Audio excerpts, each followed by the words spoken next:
Hello friend, एक बार फिर से राम राम सारा ने। तो मैं रश्मि मलिक यूपी शामली से आप लोगों का एक बार फिर से बहुत बहुत स्वागत करती हूँ आपके अपने यूट्यूब चैनल पर ई ब्लॉग में। कैसे हैं आप सब लोग? आई होप कि आप सब लोग बहुत अच्छे होंगे। तो आप लोगों का एक बार फिर से बहुत बहुत स्वागत है आपके अपने यूट्यूब चैनल पर। तो आज की वीडियो में हम बात करेंगे ममता की। ममता को कुछ दिन पहले एक ममता का केस हुआ था जिसमें ममता ने बताया जाता है कि ममता ने फांसी लगाकर खुदकुशी कर ली है। जबकि घर वालों के द्वारा बताया जा रहा है कि ममता ने फांसी नहीं खाई है, उसको उसके जेठानी सास ससुर जेठानी ने जेठ ने सास ने मिलकर मारा है।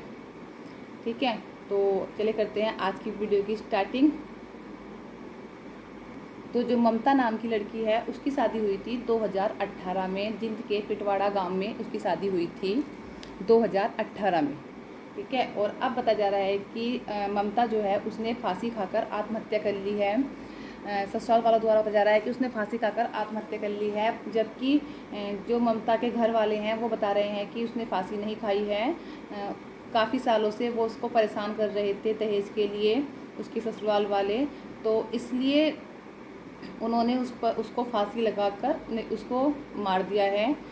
और उसको दर्शाया गया है कि उसने फांसी खा ली है, क्योंकि जब ममता की जो पापा हैं वो बता रहे हैं कि जब हम ममता को जब पहले तो उन्होंने हमें सूचना ही नहीं दी इस बात की कि आपकी लड़की ने आत्महत्या कर ली है, आप आ जाओ। मतलब अगर किसी की लड़की आत्महत्या कर ले तो क्या ससुराल वालों का फ़र्ज नहीं बनता कि वो उसके घर वालों को फ़ोन करके इन्फॉर्म करें? लेकिन नहीं, वहाँ पर ऐसा कुछ नहीं हुआ। ममता के ससुराल वालों ने ममता के घर वालों को नहीं बताया कि ममता ने ऐसे ऐसे कुछ काम कर लिया है। वो तो ममता की जो बुआ है वो उसी गांव में शादी हुई है जिस गांव में ममता की शादी हुई थी। तो उनके लड़के ने बताया फ़ोन करके कि ऐसे ऐसे ममता ने बताया जा रहा है कि ममता इस दुनिया में अब नहीं रही, उसने आत्महत्या कर ली है। उसके बाद जब घर वाले ममता के लिए उसके ससुराल जाते हैं, तो जब वहाँ जाकर देखा जाता है तो ममता जो है वह मृतावस्था में पड़ी होती है। लेकिन उसकी नाक, कान और गले में मंगलसूत्र तक नहीं था। नाक की जो नोजपिन है वो उसके नाक में नहीं थी। कान में जो गोल्ड के ईयररिंग थे वो उसके कान में नहीं थे, वो पहले ही निकाल लिए गए थे। तो इसलिए ममता के पापा कहना है कि ये सब पहले से एक प्री प्लानिंग था जिसके चलते ममता को मारा गया है। और ममता की जबकि ससुराल पक्ष का कहना है कि ममता को हमने नहीं मारा, वो थोड़ी एक गुस्सैल लड़की थी। हस्बैंड वाइफ में किसी बात को लेकर झगड़ा हुआ था और उस झगड़े में तो बताया जा रहा है कि ममता को जो उसके ससुराल वाले हैं वो बता रहे हैं कि ममता की अपने ही पति के साथ कुछ अनबन हो गई थी, लड़ाई झगड़ा हो गया था। और ममता जो है थोड़ी वो गुस्सैल थी, मतलब जब छोटी छोटी बातों पर गुस्सा आ जाता था, तो इसके चलते उसने फांसी खाई है। तो मैं अब एक बात पूछ चाहती हूँ उसके ससुराल वालों से कि ऐसा कौन सा हस्बैंड वाइफ है जिसमें लड़ाई झगड़ा नहीं होता? ऐसी कौन सी पति पत्नी है जिनमें लड़ाई झगड़ा नहीं होता? हर पति पत्नी में लड़ाई झगड़ा होता है। लेकिन आज हमारे हमारे भी झगड़ा होता है, मेरे हस्बैंड के साथ झगड़ा हो जाता है, होर का भी होता होगा। तो क्या आज तक हमने फांसी क्यों नहीं खाई? अपनी मौत अपने आप करना ना, उसके लिए एक बहुत ज़्यादा हिम्मत चाहिए होती है। आदमी कह तो देता है कि मैं मर जाऊंगा, मैं ये कर लूँगा, लेकिन अपने आप को मारने के लिए ना बहुत बड़ी हिम्मत चाहिए होती है। ऐसे ही कोई नहीं मर जाता। आदमी जब मरने का कदम उठाता है ना, वो जब उठाता है जब पानी जो है ना सर से उतर जाता है।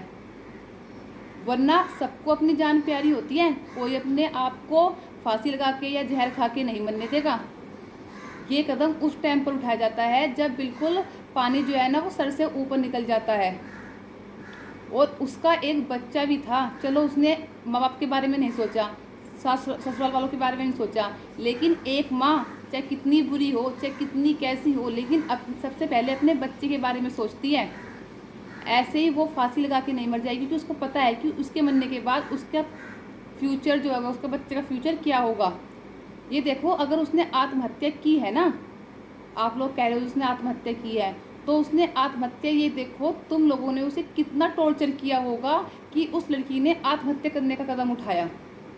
और जब उसके घर वाले कह रहे हैं कि ये पहले भी कई ये सब कुछ कर चुके हैं, पहले भी कई बार पंचायतें हो चुकी हैं, पहले भी दहेज के लिए परेशान करते हैं, तो कोई माँ बाप अपनी बेटी के लिए झूठ नहीं बोलेगा। लेकिन पता है, कुछ ना माँ बाप की भी गलतियाँ होती हैं कि जब लड़की बता देती है ना अपने मायके वालों को, तो कुछ माँ बाप कहते हैं कोई बात नहीं, एडजस्ट करो, धीरे धीरे सब ठीक हो जाएगा, कोई बात नहीं, 1-2 साल की बात है, फिर सब कुछ ठीक हो जाएगा, बच्चा हो जाएगा, फिर सब कुछ। लेकिन अगर उस चीज़ पे उसी टाइम कंट्रोल कर लिया जाए, जो तुम्हारी बेटी तुम्हें बताती है ना कि ये प्रॉब्लम हो रही है मुझे ससुराल में, अगर उस चीज़ पे उसी टाइम पे एक्शन ले लो ना, तो आज किसी की बेटी किसी की बहू नहीं मरेगी, किसी की बेटी किसी की माँ नहीं मरेगी। लेकिन कुछ मायके वाले भी ढील छोड़ देते हैं, अरे चलो ठीक हो जाएगा। और कुछ लड़कियां भी ऐसी होती हैं जिस टाइम पर उनको पहली बार थप्पड़ मारा जाता है या पहली बार टॉर्चर किया जाता है, उस टाइम पर वो आवाज़ नहीं उठाती, सोचती हैं मायके वालों को बताकर क्यों परेशान करूं, चलो सब कुछ अपने आप झेल लूँगी, चल रहा है, ठीक चल रहा है। लेकिन अगर तुम उसी थप्पड़ का जवाब उन्हें उसी दिन दे दो, तो शायद वो आगे तुम्हारे ऊपर ज़िंदगी में थप्पड़ ना मारे। किसी की लड़की को किसी को मारने का क्या हक, किसने हक दिया किसी की लड़की को ऊपर उंगली उठाने का?